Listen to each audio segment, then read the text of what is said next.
are listening to Standards in 10 Minutes from The Standard Show, the podcast that brings you the stories behind the standards. Hello, my name is Matthew Childs. And I'm Cindy Parakill.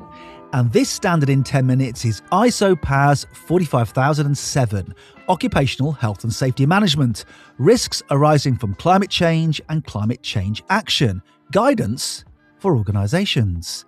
Here are 10 things you need to know. Number 1. What the guidance is all about. ISO PAS 45007 gives organisations practical guidance on managing health and safety risks linked to climate change and climate-related actions. It recognises that climate impacts like extreme heat, flooding or resource shortages, as well as responses such as site relocations, new technologies or infrastructure upgrades, can create or exacerbate workplace hazards. The guidance provides a clear, structured framework for identifying, assessing and addressing these risks, while also highlighting opportunities to improve safety, resilience and preparedness. By bringing climate considerations into health and safety management, 45007 helps protect employees, keep operations running smoothly, and take a proactive approach to emerging environmental challenges. Number 2. Why the guidance was developed. Climate change is increasingly affecting workplaces around the world, with frontline workers exposed to hazards both on the job and at home. A 2024 report from the International Labour Organization found that 2.4 billion workers are already exposed to extreme heat, creating both human and economic risks, from lost productivity to supply chain disruptions and higher accident rates. Rising temperatures, extreme weather, water shortages, and pollution are reshaping workplace safety challenges, while adaptation measures like new technologies or renewable energy installations bring their own risks. 45007 provides practical guidance to help organizations identify, assess, and manage these climate-related health and safety risks effectively. Number 3. Who the guidance is for. ISO PAS 45007 is a practical, accessible guide for organisations of any size or sector, whether or not they already operate a formal occupational health and safety management system. It is especially valuable for senior leaders, health and safety professionals, and risk or sustainability specialists, as well as stakeholders such as regulators, investors, insurers, and clients who are seeking assurance that workplaces are safe, healthy, and responsibly managed. Number 4, an ISO PAS.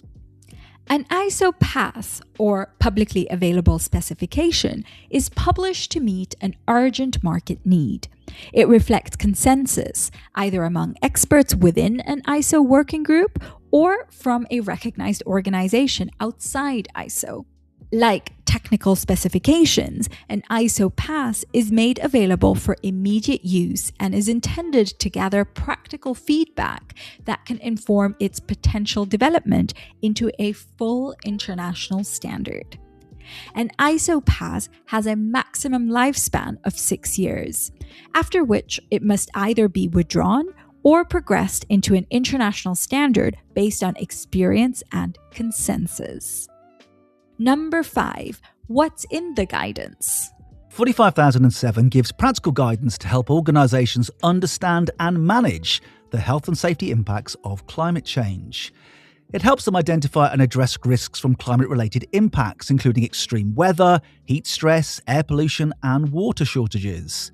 The guidance also covers risks that arise from adaptation measures, like changes to work processes, infrastructure upgrades, or relocating activities, and from mitigation actions such as installing renewable energy or hydrogen storage. Beyond just managing risks, it encourages organisations to take advantage of opportunities to improve workplace safety, resilience, and long-term sustainability through proactive, climate-informed decision-making. Number 6. How organisations use the guidance. 45007 is designed to fit easily into existing occupational health and safety management systems, so organizations don't have to start from scratch. It follows the familiar Plan, Do, Check, Act model. In the planning stage, organizations identify climate-related hazards, assess who may be affected, and prioritize risks. During the doing stage, they implement appropriate controls and integrate climate considerations into wider resilience and continuity planning. In the checking stage, they monitor performance, conduct audits, and gather worker feedback. Finally, in the acting stage, they review outcomes, update measures as conditions change, and engage stakeholders in ongoing continual improvement. Number 7. Benefits of using the guidance.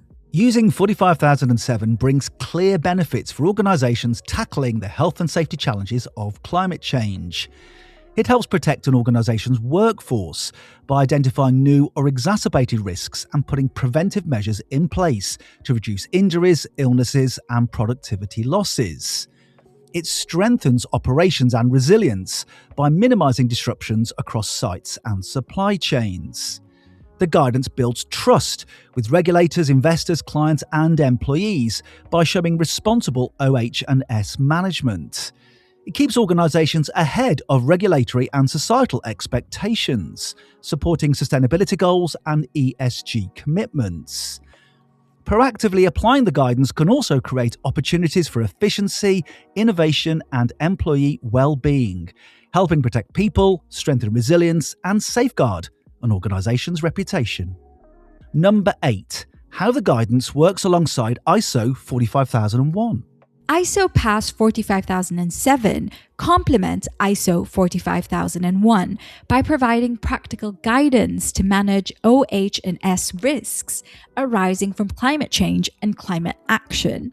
While ISO 45001 sets out the overall occupational health and safety management system, covering risk identification, management, and continual improvement through leadership, worker participation, and risk-based thinking, ISO PAS 45007 focuses on climate-related OH&S hazards, such as from extreme weather, air pollution, or climate action.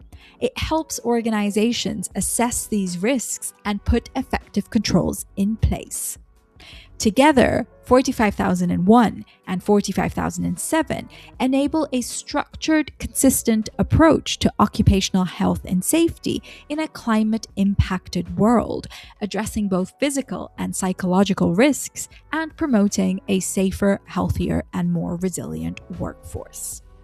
Number 9. Measuring impact. Success in implementing ISO PAS 45007 can be measured by using both quantitative and qualitative indicators.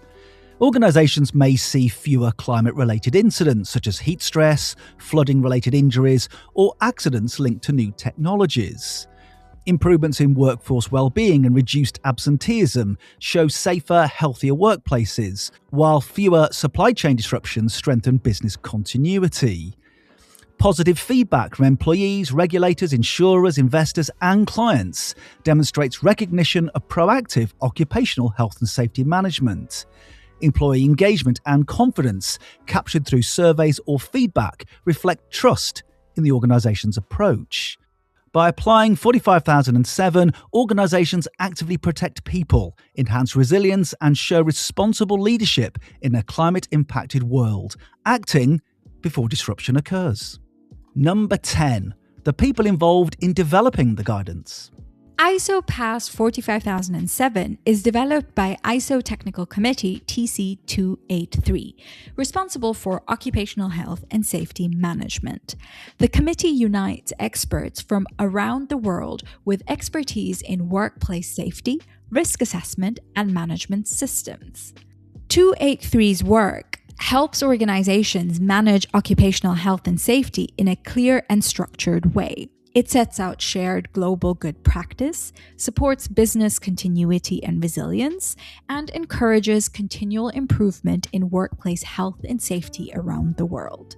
Those adopting 45007 principles are encouraged to provide feedback to ISO TC283. So there you have it, a standard in 10 minutes. ISO PAS 45007, Occupational Health and Safety Management, Risks Arising from Climate Change and Climate Change Action, Guidance for Organisations. You have been listening to Standards in 10 Minutes from The Standard Show, the podcast that brings you the stories behind the standards. You just heard a Stripped Media production.